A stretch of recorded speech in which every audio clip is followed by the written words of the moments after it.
বিসমিল্লাহির রহমানির রহিম। আমি আজকে আপনাদের সম্মুখে একটি কবিতা উপস্থাপন করব। কবিতাটির নাম ভ্রষ্ট সময়।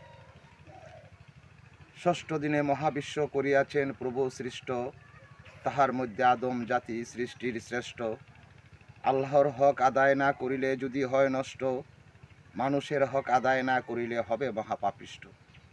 লূত নবীর আমলে যে কারণে উল্টাইল ভূপৃষ্ঠ, আমাদের ভিতর এক জাতি আছে এটার প্রতি বেশি আকৃষ্ট। ধর্মকে কুকর্মের ডাল ব্যবহার করে যারা, তারাই নিকৃষ্ট। ওই দলেই ধার্মিকের বেশে সংখ্যায় গরিষ্ঠ। বিবি তালাকের ফতুয়া আর হাঁটু দামে মানুষ অতিষ্ঠ।